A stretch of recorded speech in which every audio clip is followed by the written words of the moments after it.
Нямам време за глупости. Най-лъжливите 3 реплики на зодия Козирог. Когато Козирога каже това, често има предвид: не искам да се занимавам с нищо, което не води до резултат, контрол или респект. Да, включително чувства. Номер 2. Изобщо не ме засегна. Засегна го. Дълбоко. Просто няма да го покаже. Ще го превърне в мотивация, ще го зарови в амбиция и ще го използва като гориво да успее още повече и да не ти го покаже никога.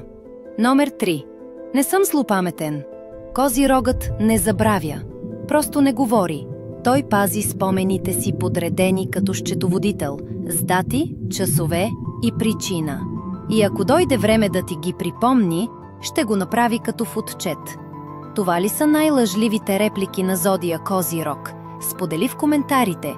За още зодиакални истории последвай 7kefa.com.